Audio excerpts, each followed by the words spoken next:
시청자 여러분 안녕하십니까? 뉴스9 윤정우입니다. 통일교와 정치권의 이른바 정교 유착 의혹의 핵심 인물인 윤영호 통일교 전 세계본부장의 입에 관심이 집중됐던 하루였습니다. 오늘 최후 진술에서 통일교 지원을 받은 민주당 인사들의 실명을 밝힐 거라고 예고했었기 때문인데요. 정작 재판에서는 아무 언급도 하지 않았습니다.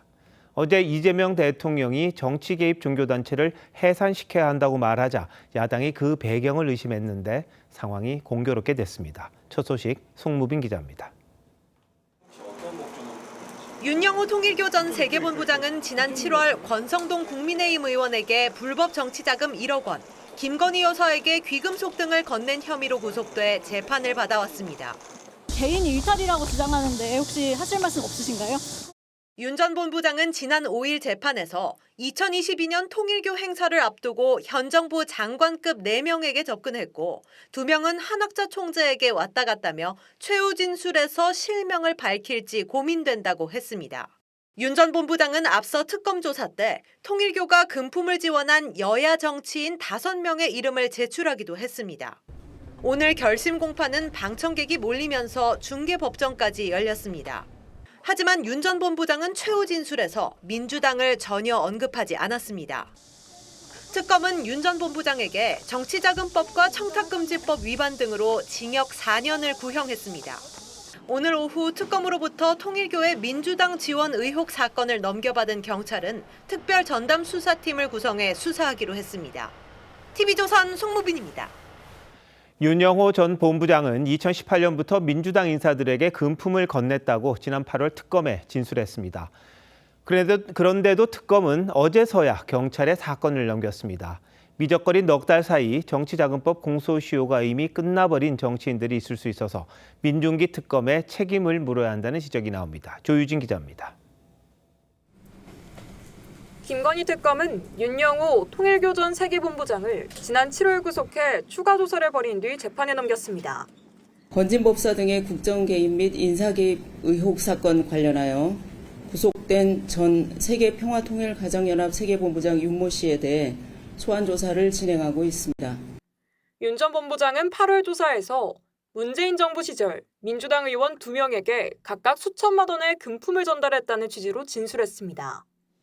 하지만 김건희 특검은 통일교의 민주당 지원 의혹은 수사 대상이 아니라며 넉 달 만인 어제서야 경찰청 국가수사본부로 이첩했습니다. 정치자금법 위반은 공소시효가 7년이라 일부 정치인들의 경우 이미 시효가 지났을 수 있습니다.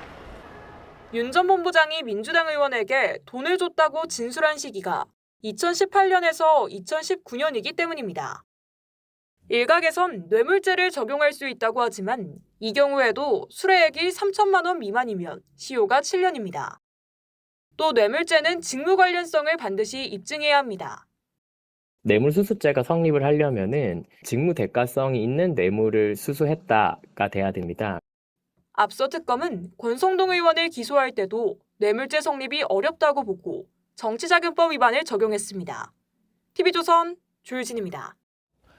통일교 유착 의혹과 관련해 실명이 거론되는 전재수 해수부 장관, 정동영 통일부 장관, 이종석 국정원장 모두 사실 무근이라고 반박했는데 정 장관은 내일 관련 입장을 구체적으로 밝힐 계획입니다. 국민의힘은 장관부터 그만두고 수사를 받으라고 공세를 폈습니다. 고승현 기자의 보도입니다. 민주당 금품 지원 의혹 사건을 경찰로 이첩한 김건희 특검팀은 통일교가 민주당 소속 정치인들도 지원했다는 취지의 진술을 확보했습니다. 특히 윤영호 전 통일교 본부장은 특검 수사에서 2022년 대선을 앞두고 전재수 해수부 장관에게 명품 시계 2개와 현금 4천만 원을 건넸다고 진술한 걸로 알려졌습니다. 미국 출장 뒤 귀국길에 오른 전 장관은 10원짜리도 불법 수수가 없었다며 허위 사실이라는 걸 끝까지 밝히겠다고 반박했습니다. 역시 금품 제공 의혹이 제기된 정동영 통일부 장관도 자신의 인격을 믿어달라며 내일 관련 입장을 밝히겠다고 했습니다. 이종석 국정원장은 과거 윤 전 본부장과 접촉했다는 의혹과 관련해 2022년 초 북한 문제와 관련해 면담을 요청해와 한 차례 만났을 뿐 이후 어떠한 교류도 없었다고 해명했습니다. 국민의힘은 전재수 장관의 금품 수수 의혹을 집중적으로 파고들었습니다. 전부 허위라고 발뺌하고 있지만 떳떳하면 수사를 받으면 될 일입니다. 이재명 대통령을 겨냥해 입장을 밝히라고도 했습니다. 한학자 총재를 예방하여 큰절을 올린 적이 있는지, 윤영호 본부장에게 한학자 총재 예방을 직접 요청한 바가 있는지 국민께 답하시기를 바랍니다. 한동훈 전 대표는 윤 전 본부장이 재판에서 추가 폭로를 하지 않은 데 대해 대통령의 공개 압박이 먹힌 것이라고 주장했습니다. TV조선 고승현입니다. 이런 상황에서 이 대통령이 여야를 불문하고 엄정하게 수사하라고 공개 지시했습니다. 종교재단 해산을 언급한 지 하루 만에 또다시 통일교 관련 메시지를 낸 건데 민주당 전 현직 의원들에 이어 이재명 정부 초대 장관까지 통일교로부터 금품을 수수했다는 의혹이 잇따라 제기되자 선제적으로 대응하는 걸로 보입니다. 최지원 기자가 보도합니다. 이재명 대통령이 통일교 금품 수수 의혹과 관련해 여야, 지위 고하와 관계없이 엄정 수사하라고 지시했습니다. 종교재단 해산 검토를 언급한 지 하루 만입니다. 사단법인이든 재단법인이든 법인격 제도, 헌법과 법률에 위반되는 지탄받을 행위를 하면 해산시켜야지. 국민의힘에서 시작된 통일교 의혹이 여당 전현직 인사들과 현 정부 장관들에게까지 번지자 대응에 나선 겁니다. 특검의 편파 수사 논란이 커지는 상황에서 자칫 내란 수사의 정당성까지 훼손되는 상황을 우려한 걸로도 풀이됩니다. 관련 의혹이 대통령 주변 인물로까지 확산된 것도 강경 기조에 영향을 줬을 가능성이 있습니다. 어제 재판에서 공개된 윤영호 전 통일교 본부장의 통화 녹취엔 이 대통령의 측근인 정진상 전 실장이 거론됐습니다. 여기에 더해 이 대통령이 직접 한학자 총재를 만나려 한다고 주장하는 녹취까지 공개되자 엄정 수사 지시로 결백함을 강조한 거란 겁니다. 정 전 실장 역시 통일교 측과 어떠한 접촉도 없었다는 입장을 밝혔습니다. 이 대통령이 경기지사 시절 코로나19 방역에 협조하지 않았던 신천지 본당을 찾아 강제 역학조사를 지시했던 사례도 다시 소환되고 있습니다. 대통령실 관계자는 종교가 정치에 개입하는 국기문란에 대해선 관용이 있을 수 없다는 생각이 강하다고 말했습니다. TV조선 최재원입니다. 정기국회 마지막 날인 어제 우원식 국회의장이 국민의힘 나경원 의원의 필리버스터를 제지한 걸 두고 공방이 이어졌습니다. 소수 야당의 마지막 저항 수단을 국회의장이 마이크를 꺼 중단시킨 건 60여 년 전이었죠. 김대중 의원 발언을 제지한 후 처음입니다. 국민의힘은 법적으로 대응하겠다는데 오늘 시작된 천막 농성 소식까지 황정민 기자가 보도합니다. 국민의힘 나경원 의원의 어제 필리버스터는 자정 정기국회 종료와 함께 끝났습니다. 끝내지 않으실 건가요? 대한민국의 삼권 분립 존중해 주십시오. 12시 넘었습니다. 맞습니다. 7시간 30여 분 가운데 나 의원이 발언할 수 있는 시간은 3시간여에 불과했습니다. 우원식 국회의장이 토론 의제를 벗어났다며 세 차례에 걸쳐 마이크를 껐기 때문입니다. 이 의제와 관련 없는 토론이 아닙니다. 여야 의원석이 소란스러워지자 2시간 넘게 본회의를 정회시키기도 했습니다.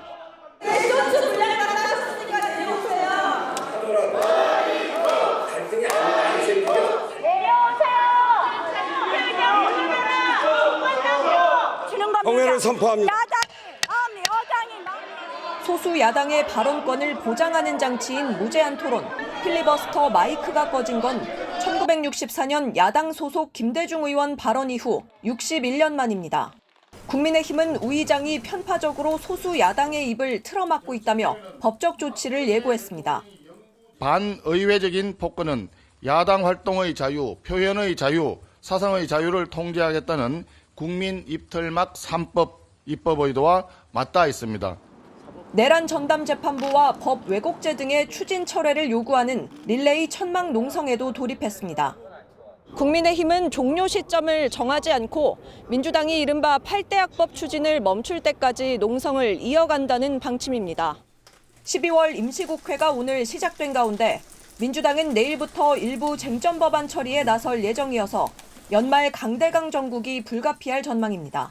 TV조선 황정민입니다.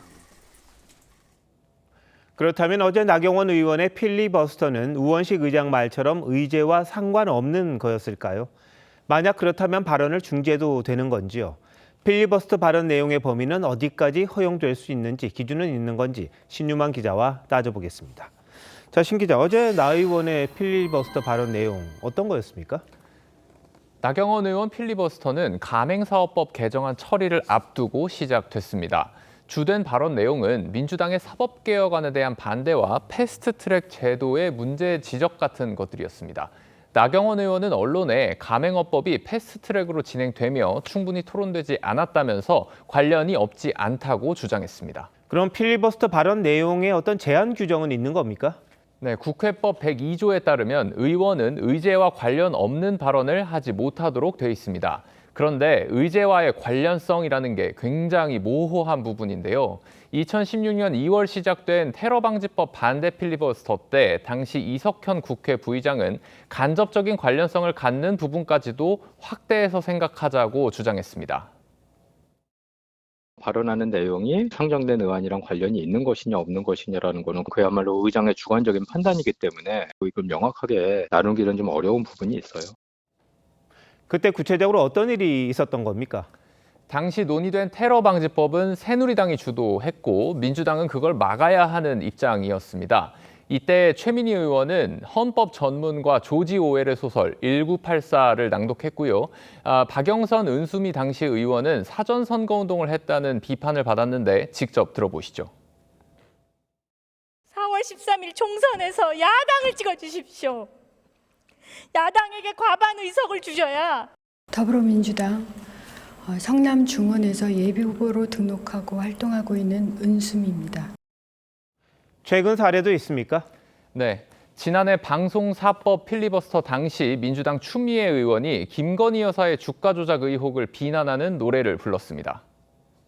12시에 만나요 3,300 둘이서 만납시다 8만주 살짝쿵 데이트 도이치모니어스. 그런가 하면 2020년 국정원법 개정안 필리버스터 때 국민의힘 이철규 의원은 문재인 전 대통령이 잘생긴 외모 덕분에 주부들에게 인기가 많다고 말해서 비판을 받았습니다.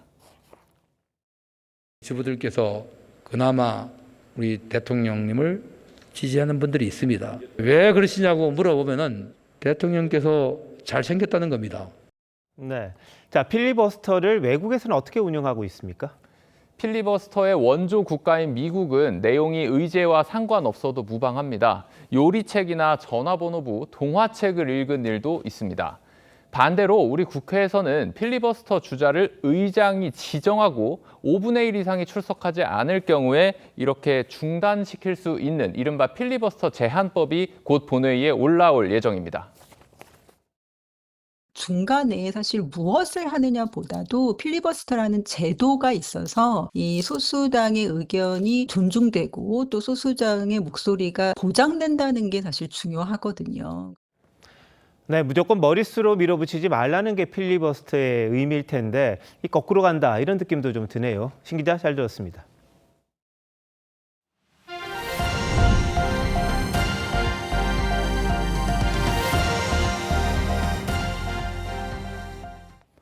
허위 조작 정보를 유통하면 징벌적 손해배상을 청구할 수 있도록 한 정보통신망법 개정안이 여당 주도로 국회 상임위를 통과했습니다.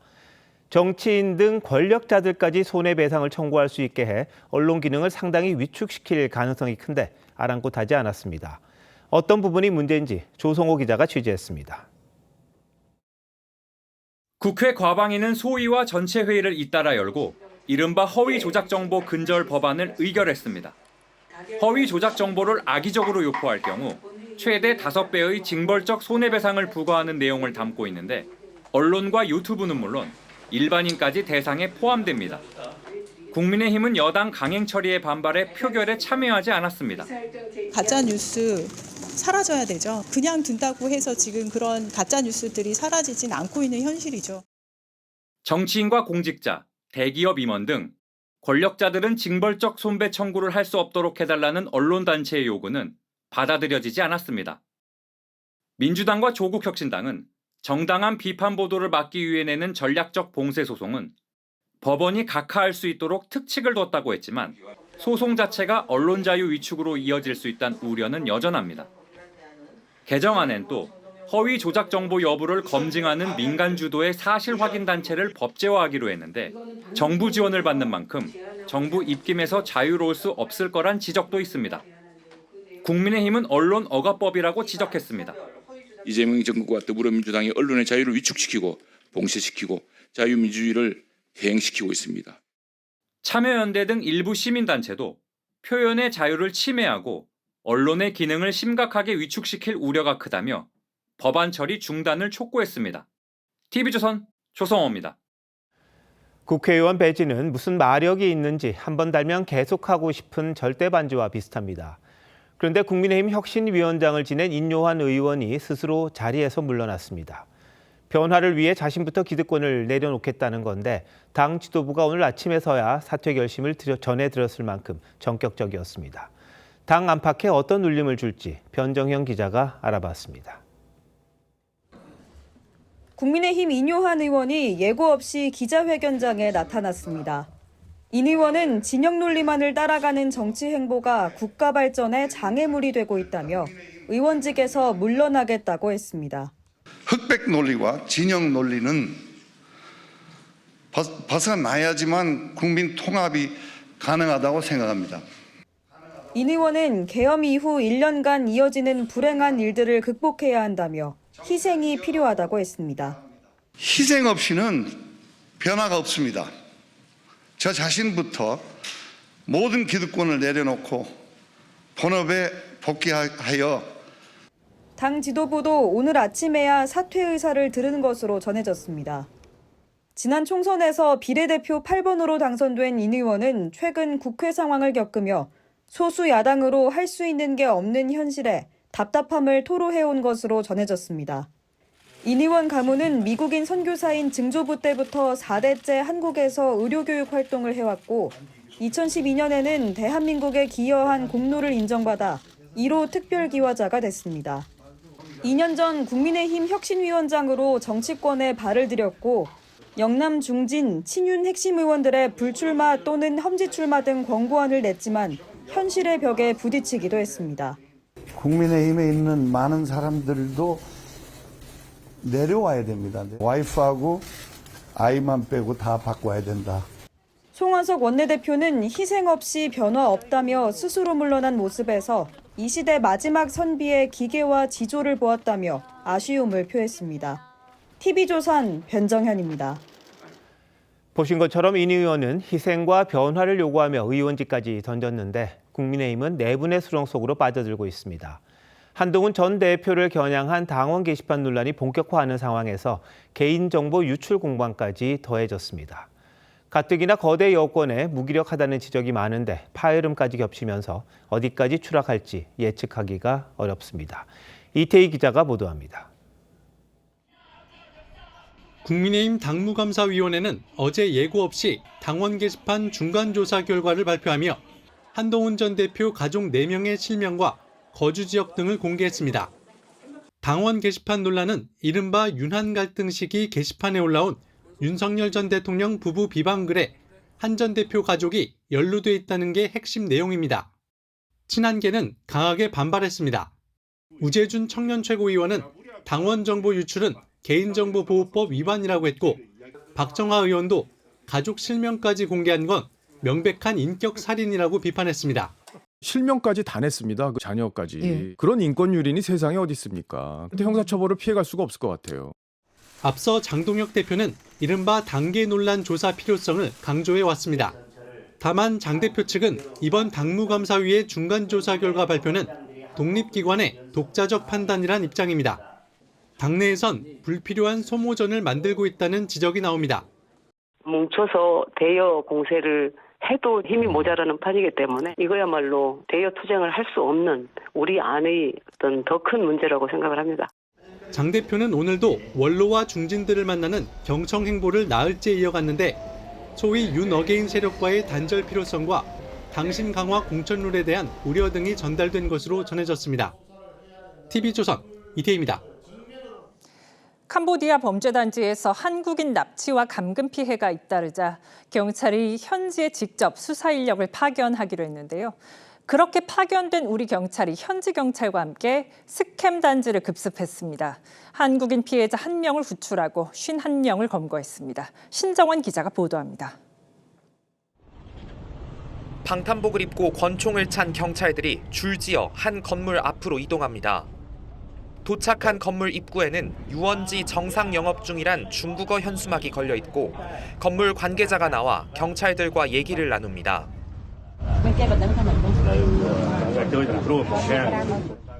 어제 캄보디아 시아누크빌에서 범죄 단지를 급습하는 모습입니다.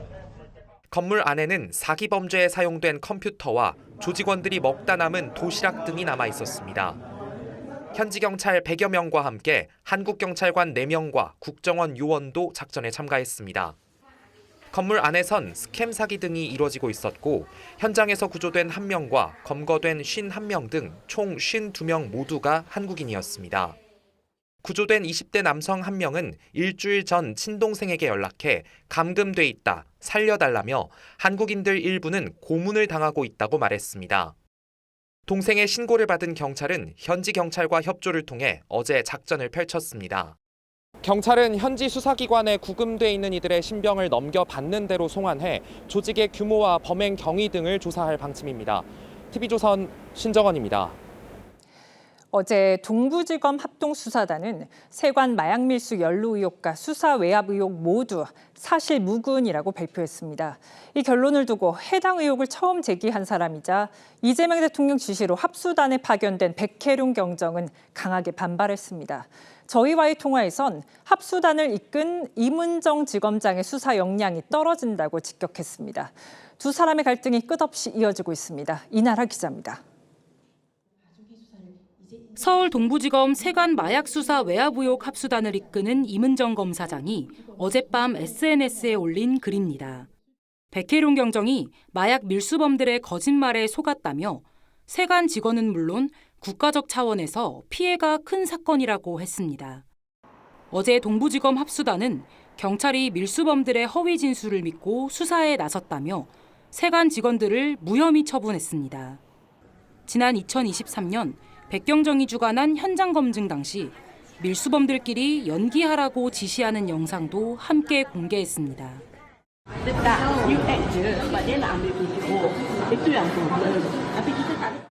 발표 후 백경정은 즉각 검찰이 수사를 덮으려 한다고 반발했고 오늘은 임지검장을 직접 저격했습니다. 이문정 검사장은 제가 봤을 때 수사 역량이 부족해 보여요. 합수단 검사한테 속은 거다. 이어 합수단이 마약 운반책들의 현장 검증 상황을 왜곡했다며 2023년 11월 조서 초안을 공개했습니다. 그러자 합수단은 경찰 공보규칙 위반 소지가 있다며 백경정에 대한 적절한 조치를 검토 중이라고 밝혔습니다. 이재명 대통령 지시로 합수단에 합류한 백경정의 파견 기간은 다음 달 14일까지입니다. TV조선 이나라입니다. 박대준 쿠팡 대표이사가 개인정보 유출 사태 책임을 지고 사임했습니다. 후임으로는 미국 본사 임원이 선임됐는데 김범석 창업자의 오른팔로 불립니다. 윤우리 기자입니다. 고객 3,370만 명의 개인정보 유출 사태 뒤 책임을 회피하지 않겠다는 입장을 반복한 박대준 쿠팡 대표. 제가 한국 법인의 대표로서 끝까지 책임을 지고 사태가 조기에 수습되도록 최선의 노력을 다하겠습니다. 최악의 정보 유출 사태가 발생한 지 11일 만에 사건 발생과 수습 과정에서의 책임을 통감한다며 사임했습니다. 쿠팡은 정보 유출 대신 노출이라는 표현을 사용하거나 까다로운 회원 탈퇴 절차를 유지하는 등 수습 과정에서도 많은 비판을 받았습니다. 검찰과 공정위 등 정관들을 집중 채용해 대관 조직을 은밀하게 운영했다는 의혹도 제기됐습니다. 박 대표의 사임은 연이은 논란에 따른 사실상 경질로 풀이됩니다. 쿠팡은 박 대표 후임으로 미국 본사 최고 운영 책임자 겸 법무총괄인 해롤드 로저스를 임시대표로 선임했습니다. 김범석 의장의 하버드대 동문으로 2020년 쿠팡에 합류한 로저스는 김 의장의 오른팔이자 그룹의 2인자로 평가받습니다. 창사 이래 최대 위기를 맞은 한국 법인 상황을 본사가 직접 수습하겠다는 의지가 반영된 인사라는 분석이 나옵니다. 해롤드 임시대표는 다음 주 열리는 국회 청문회에도 출석할 예정인데 함께 증인으로 채택된 김범석 의장의 출석 여부는 정해지지 않았습니다. TV조선 윤유리입니다. 한 대형 건설사가 공사비를 올려달라며 착공을 미뤘다가 100억 원대 배상금을 물어줄 위기에 놓였습니다. 그동안 대형 건설사들이 우월적 지위를 이용해서 무리한 공사비를 요구하는 경우가 많았는데 법원이 이 행태에 제동을 건 걸로 보입니다. 이유경 기자가 취재했습니다. 낡은 주상복합을 허물고 아파트와 오피스텔 430가구를 짓는 대구의 한 사업지. 주민 이주는 2년 전에 끝났지만 흉물처럼 방치돼 있습니다. 이주는 지금 벌써 좀 됐죠. 1년도 더 되고 한 2년 가까이 됐죠. 한참 공사비가 많이 올랐잖아요. 계속 안 되고 지금 밀리고 있는 거죠. 사업이 이렇게 지연된 건 공사비 갈등 때문입니다. 지난 2020년 한국토지신탁은 이 사업을 추진하면서 현대건설과 공사비 1,205억 원의 시공 계약을 맺었습니다. 그런데 2년 뒤 현대건설이 공사비 488억 원을 더 달라고 요구하면서 문제가 불거졌습니다. 토지신탁 측은 계약서대로 물가 상승률을 반영해 8% 인상을 제시했지만 현대건설은 우크라이나 전쟁 등으로 자재비 등이 급등했다며 40% 인상을 요구했습니다. 결국 토지신탁은 현대건설을 상대로 133억 원의 손해배상 소송을 제기했고 1심 법원은 토지신탁의 손을 들어줬습니다. 현대건설이 정당한 이유 없이 공사 착공을 지연했다며 토지신탁이 청구한 배상액 전액을 주라고 판단한 겁니다. 현대건설은 옛 둔촌주공 등 서울 주요 사업지에서도 공사비 갈등 때문에 사업을 중단한 적이 있습니다. 계약이 된 다음에는 대기업들은 이미 계약서에 본인들이 유리한 내용들이 많이 들어가 있어요. 그렇기 때문에 시행사 발주처는 끌려다닙니다. 대형 건설사가 공사비를 일방적으로 올리는 관행에 법원이 제동을 걸었다는 평가가 나옵니다. TV조선 이유경입니다. 당장 새해부터 주민들에게 한 달에 15만 원씩 지급하는 농어촌 기본소득 시범 사업이 시작되는데요. 해당 사업 지역들의 인구가 폭증하고 있습니다. 그런데 마냥 기뻐할 일이 아닌 듯합니다. 인구가 줄어드는 지역을 살리겠다는 게 사업 취지인데 똑같이 소멸 위기를 겪고 있는 인근 지역에서 유입되는 경우가 많습니다. 여기에 위장 전입 의혹까지 나오고 있습니다. 이승훈 기자입니다. 지난 10월 농어촌 기본소득 시범사업 지역으로 선정된 강원 정선군. 최근 5년 새 인구가 4,000명 넘게 감소한 대표적인 소멸위기 지역입니다. 그런데 최근 2달 새 갑자기 1,191명이 늘었습니다. 주택과 상가의 임대나 매매 문의가 늘었는지 알아봤습니다. 특수나 이런 것도 전혀 없나요? 전혀 없습니다. 발표 전이나 발표 후나. 실제 가장 번화하다는 거리엔 여전히 빈 건물들이 눈에 띕니다. 이사 차량도 찾아볼 수 없었습니다. 사고 있지 않으면서 주소 그게 제일 큰 문제죠. 같은 기간 인구수 2,600여 명이 늘어난 전남 신안군도 실제 이사 오는 사람은 드뭅니다. 부동산 그림은 그렇다고 해서 늘어난 건 없어요. 근데 어쩌다가 이렇게 농가주택식으로. 농어촌 기본소득 시범사업 지역의 등록 인구는 늘었지만 소멸 위기를 겪고 있는 인근의 시군은 반대로 감소폭이 더 커졌습니다. 인구 유출을 막기 위해 민생지원금을 지급하겠다는 지자체까지 생길 정도입니다. 일종의 주소 주민등록 신고에 있어서 풍선 효과가 있을 것이다. 실제 거주 인구의 증가로 이어질 것이냐, 그거는 굉장히 회의적으로.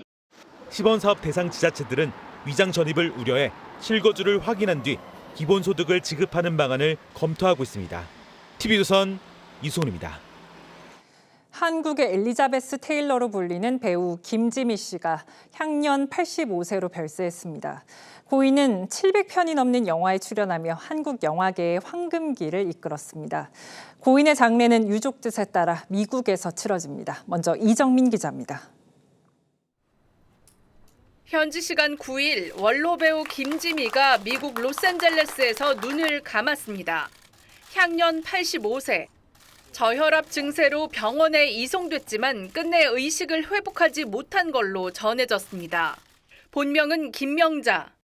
1940년 대전 대덕군에서 태어난 김지민은 덕성여고 2학년 재학 시절 명동에 놀러 갔다가 김기영 감독에게 캐스팅돼 1957년 17살 나이에 영화 황혼열차로 데뷔했습니다. 빼어난 미모로 한국의 엘리자베스 테일러로 불린 김지민은 1958년 별아 내 가슴에로 유명해져 60, 70년대 최고의 인기 배우로 자리 잡았고 61년 정창화 감독의 장희빈, 74년 김수영 감독의 토지, 85년 임권택 감독의 길소뜸 등 한국 거장 감독들과 작업하며 모두 700편 넘는 영화에 출연했습니다. 제6회 한국연극영화상 시상식 광경입니다. 영화 부문에는 신영균, 남궁환, 신성일, 김지미.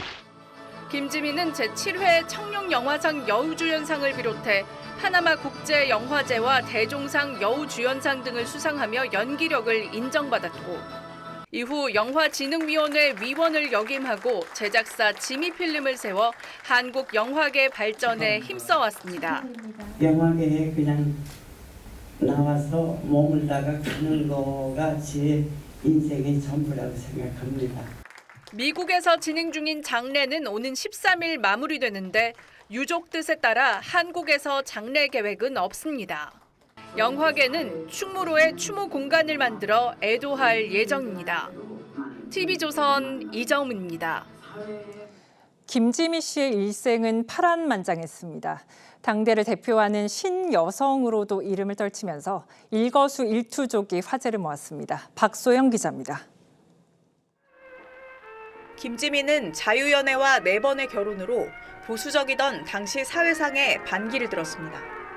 세간의 눈치를 보지 않는 당찬 행보가 대중의 신선한 충격을 안기면서 한국의 엘리자베스 테일러라는 별명이 붙었습니다. 김지미는 18세이던 1958년 홍성기 감독과 결혼했다가 4년 만인 1962년 이혼했고 곧 당대 최고의 인기 배우이자 유부남이었던 최무룡과 사랑에 빠졌습니다. 아직 간통죄가 남아있던 시절이어서 두 사람은 최무룡의 아내에게 위자료를 지급한 후에야 구속 상태에서 풀려났습니다. 이후 김지미는 당시 가요계 아이콘이었던 나훈아와 사랑에 빠졌고 1982년까지 사실혼 관계를 유지했습니다. 극적인 사생활과 거침없는 행보는 늘 대중의 관심과 비난을 동시에 받았지만 정작 그는 나이 많은 사람과도 어린 남자랑도 살아보니 그렇게 대단한 남자는 없더라며 남자는 항상 부족하고 불안한 존재더라고 회고했습니다. 영화계에서 그는 100년에 한 번 나올 특별한 배우이자 웬만한 남자보다 통이 큰 대장부로 회자됩니다. 배우는 자부심과 긍지를 갖고 해라. 아무데나 헛들어받도록 이렇게 자기 명예나 이름을 팔고 다니지 마라. 영화 팬들은 한국 영화사에 또 한 페이지가 넘어갔다며 김지미의 별세를 애도했습니다. TV조선 박소영입니다. 방송인 박나래 씨의 이른바 주사 이모 의혹이 연예계 전반으로 확산하고 있습니다. 과거 한 예능 프로그램에서 박 씨가 링거 예약을 언급한 부분도 논란이 되고 있는데 해당 영상은 비공개로 전원됐습니다. 황재영 기자입니다. 최근 방송인 박나래 씨는 이른바 주사 이모라고 불리는 여성으로부터 불법 의료 서비스를 받았다는 의혹에 휩싸였습니다. 논란이 확산되는 가운데 해당 여성 SNS 계정 팔로워 목록에 있던 다른 연예인들에까지 불똥이 튀었습니다. 친분에 대한 의심이 일었고 한 유명 연예인은 해당 SNS에 자택과 반려견까지 고스란히 등장해 주목을 받고 있습니다. 박 씨가 출연했던 TV 예능 프로그램도 논란의 대상이 됐습니다. 링거 예약이라고 말한 부분이 나오는데 해당 방송사는 오늘 영상을 비공개 처리했고 같이 출연해 대화를 나눴던 연예인도 주사 이모와 관련된 사안과는 일절 무관하다고 입장을 밝혀야 했습니다. 아름아름 이렇게 연결해가지고 오는 것도 있는 것 같고 연예인들 같은 경우는 더더욱이 따로따로 소개하고 이런 게 심성적일 수밖에 없으니까요. 경찰은 국민신문고를 통해 박 씨와 주사 이모에 대한 고발장을 접수받았고 복지부도 행정조사를 검토 중입니다. TV조선 황재영입니다. 올해 수능 영어가 지나치게 어려웠다는 논란이 커지자 한국교육과정평가원장이 결국 자리에서 물러났습니다. 서울교육청은 이제는 새로운 대입 제도가 필요하다며 수능 폐지를 제안했습니다. 이상배 기자입니다. 오승걸 한국교육과정평가원장이 오늘 전격 사임을 결정했습니다. 오 원장은 영어 영역의 출제가 절대평가 취지에 부합하지 못했다며 혼란을 야기해 무거운 책임을 통감한다고 밝혔습니다. 평가원장이 수능 난이도 문제로 중도에 낙마한 건 이번이 처음입니다. 2026학년도 수능 영어에서 1등급 비율은 3.11%, 절대평가가 도입된 2018년 이후 최저치로 불영어 논란을 낳았습니다. 가장 많은 이의 신청이 나온 24번 지문의 경우 원저자조차 시험에 출제해선 안 된다고 언급했을 정도입니다. 정부도 난이도 조절 실패를 인정했습니다. 등급 비율이 너무 낮게 나오고 좀 그게 난이도 조절에 실패한 건 사실이지만 때문에 수능 영어의 절대평가 방식을 폐기하라는 주장이 나옵니다. 더 나아가 수능 자체를 폐지해야 한다는 방안도 제시됐습니다. 서울시 교육청은 오늘 대입제도 개선안을 발표하고 내신 절대평가 전환, 서술 논술형 평가 확대를 거쳐 2040년 수능 폐지를 제안했습니다. 학생 개개인의 고등학교 교육 활동의 성장 이력을 중심으로 한 대학 입학 체제를 정착시켜야. 올해는 영어뿐 아니라 국어 영역에서도 교수들이 오류를 지적하고 나서는 등 수능이 제도적 수명을 다했다는 목소리가 더욱 커지고 있습니다. TV조선 이상매입니다. 철도 노조가 내일 오전 9시부터 무기한 총파업에 들어갑니다. 사측인 코레일과 핵심 쟁점, 성과급에 대한 이견을 좁히지 못했습니다. 앞으로 지하철 파업도 줄줄이 예고돼 있어서 연말 교통 대란이 걱정입니다. 현장에 취재기자 나가 있습니다. 윤서아 기자, 노사가 결국 합의를 하지 못했네요. 네, 오늘 오후 3시부터 시작된 철도 노조와 코레일의 협상은 30분 만에 결렬됐습니다. 노조는 올해 성과급 교섭에서 성과급 정상화와 고속철도 통합, 인력 충원 등을 요구해 왔었는데요. 끝내 접점을 찾지는 못했습니다. 이에 따라 노조는 내일 오전 9시부터 무기한 총파업에 들어가겠다고 밝혔습니다. 파업이 시작되면 열차 운행 횟수는 30%가량 줄어들어 출퇴근길 혼잡과 물류 차질이 불가피합니다. 수도권 전철의 경우 출퇴근 시간대엔 평시 대비 90%, 그 외 시간대엔 75% 수준으로 가동합니다. 코레일이 운행하는 수도권 전철은 13, 4호선 거의 전 구간과 경의중앙선, 수인분당선 등이 있습니다. 또 KTX는 67%, 새마을호와 무궁화호는 각각 59%와 62%, 화물열차는 21% 수준으로 운행됩니다. 여기다 서울 지하철도 내일은 9호선이, 모레부턴 나머지 호선들이 파업을 예고해 연말 철도 대란이 우려되고 있습니다. 정부는 비상대책본부를 24시간 가동해 광역버스와 국내선 항공기 등 대체 교통편을 투입할 예정입니다. 서울시도 출퇴근 시간대 버스를 대폭 늘릴 방침입니다. 철도 노조 파업은 2023년부터 3년째 계속되고 있습니다. 노조는 기본급의 80%인 성과급 기준을 다른 공기업처럼 100%로 올려달라고 요구하고 있습니다. 하지만 공기업 인건비 권한은 기재부에 있어 협상 돌파구를 찾기는 쉽지 않은 상황입니다. 그렇다고 협상 문이 완전히 닫힌 건 아닙니다. 노조가 대화 창구는 열어두겠다고 밝힌 만큼 밤차에 급적 타결돼 파업이 철회될 가능성도 있습니다. 지금까지 서울역에서 TV조선 윤서아입니다. SK하이닉스가 미국 증시에 상장하는 것을 적극 검토하고 있습니다.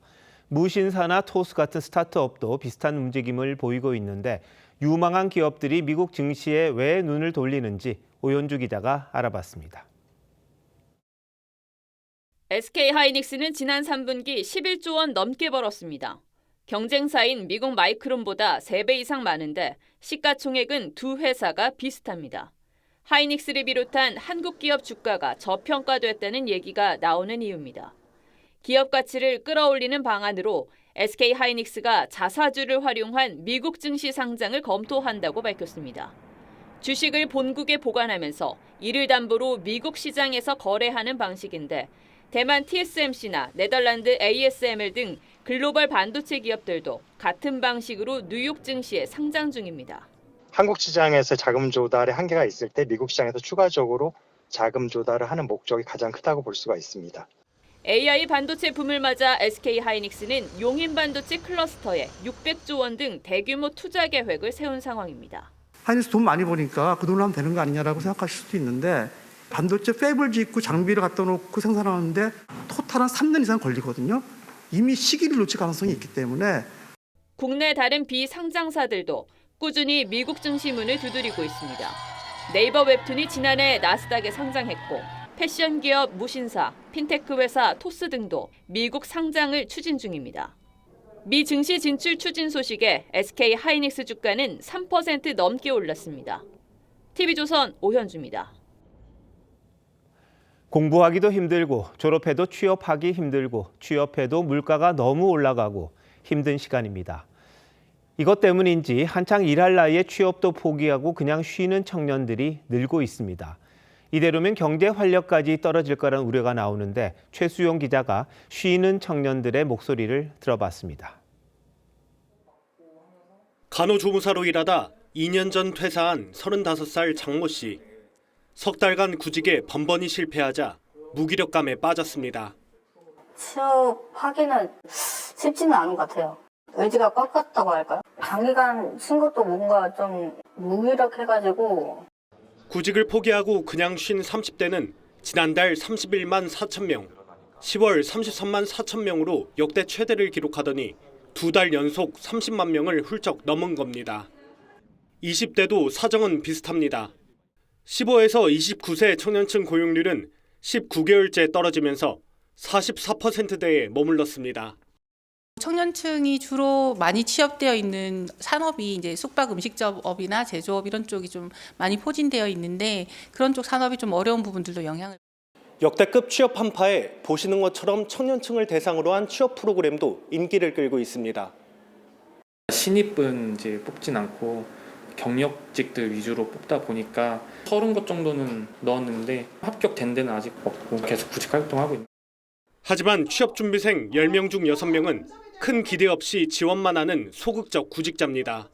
어차피 안 돼 하는 마음으로 좀 좌절하고 지레 겁먹고 부딪혀 보는 걸 좀 안 하는 것 같아요. 정부는 이재명 대통령의 지시에 따라 구직 활동 없이 그냥 쉰 청년들에 대한 범부처 차원의 대책 마련에 나섰습니다. TV조선 최수용입니다. 오늘부터 호주에서 16살 미만 청소년들은 SNS를 이용할 수 없습니다. 세계 최초의 시도입니다. 과연 이 규제가 취지대로 청소년들을 보호할 수 있을지 세계 각국이 주시하고 있습니다. 변재용 기자입니다. 청소년이 틱톡에 접속하려고 하자 사용 제한 문구가 뜹니다. 호주에서 16살 미만의 SNS 이용이 오늘부터 전면 금지됐습니다. We're all a bit in shock still. So we're just unsure what's going to happen. 호주 정부가 청소년을 보호하겠다며 세계 최초로 규제에 나선 건데 유튜브와 페이스북 등 10대 SNS 플랫폼이 대상입니다. 기업들은 16살 미만 이용자의 계정을 삭제하거나 비활성화해야 하고 위반하면 최대 485억 원의 벌금을 내야 합니다. Australians who've lost a son or a daughter. Australians who have seen the direct impact of social media causing social harm. 학부모들은 일단 환영하는 분위기입니다. I think it's great. I think there's too many kids on social media. They're seeing too much. They're being exposed to too much. Too young. 하지만 표현의 자유 침해란 비판과 실효성이 없다는 지적도 나옵니다. I think it's not going to go that well. I don't think the government really knows what they're doing. 실제로 최근 들어 기존 SNS와 기능이 비슷한 대체 앱 이용자가 늘어난 것으로 나타났습니다.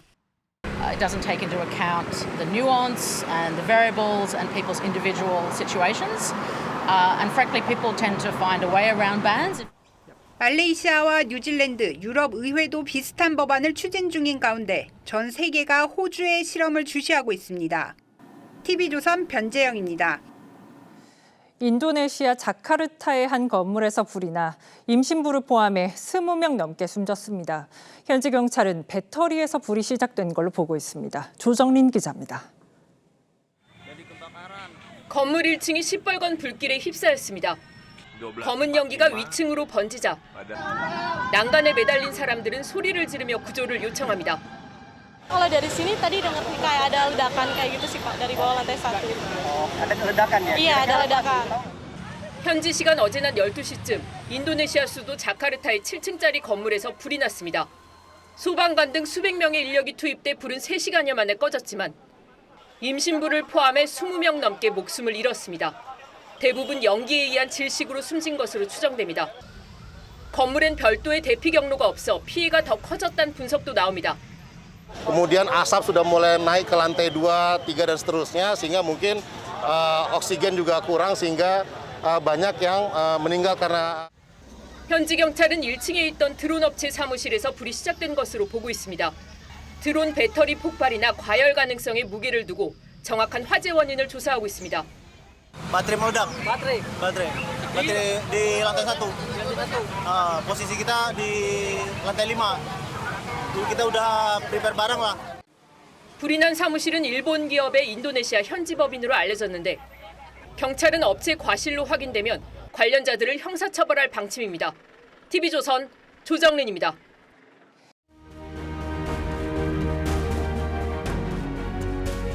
수백 년 전 인류는 우주의 중심이 지구라고 믿었습니다. We're on Earth looking up. It must be the center. 진실은 늘 불편했고 사람들은 믿고 싶은 것만 믿었죠. 하지만 코페르니쿠스와 갈릴레이가 당시의 상식을 뒤집었습니다. 세상을 뒤흔들자 근대 시대가 시작됐습니다. 그런데 아직도 어떤 걸 사실로 믿는 이유, 그게 사실이어서가 아니라 그저 믿고 싶기 때문인 경우가 많습니다. Why might we as humans be drawn towards belief in the supernatural? If something happens that seemingly proves our superstition, we don't question it. 어제 마약 수사 외압 의혹을 수사해온 합동수사단이 결론을 냈습니다. 사실 무근. 세관원들이 마약 밀수에 연루됐는데 이걸 윤석열 정부가 경찰과 관세청 지휘부를 시켜 은폐했다는 의혹이었습니다.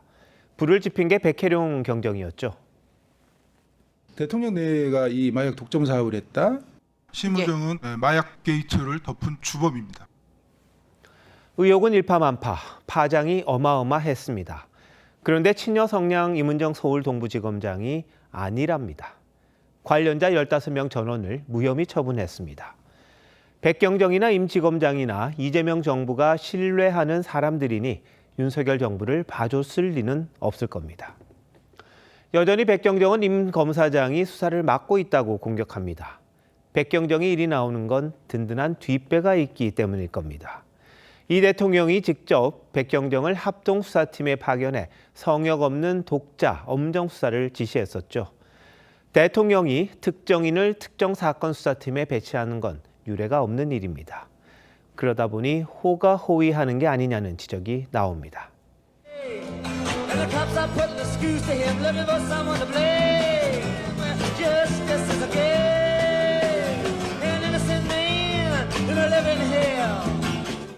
미국의 가수 밥 딜런은 살인 누명을 쓴 흑인 복서의 이야기를 노래하며 이렇게 말했습니다. 정의가 게임처럼 취급되는 현실이 개탄스럽다고 말입니다. 지금 관세청 공무원 가족들이 딱 그 심정일 겁니다. 죄 없는 사람에게 무죄를 입증하라는 게 말이나 되는 일입니까? 진실을 밝히는 걸 두려워할 이유는 없습니다. 하지만 권력은 불과 같습니다. 잘 쓰면 빛이 되고 잘못 쓰면 모든 걸 태웁니다.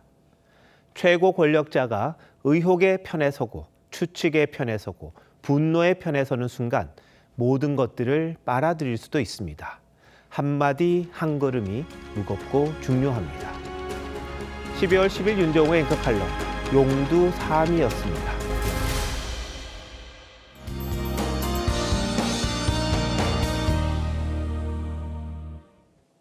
내일은 건조함을 달래줄 겨울비 소식 있는데요. 내일 새벽부터 오전 사이 전국에 약한 비가 지나겠습니다. 내일까지 예상 강수량은 전국에 5에서 10mm 안팎으로 양이 많지는 않겠습니다. 동해안을 중심으로는 눈이 내리겠는데요.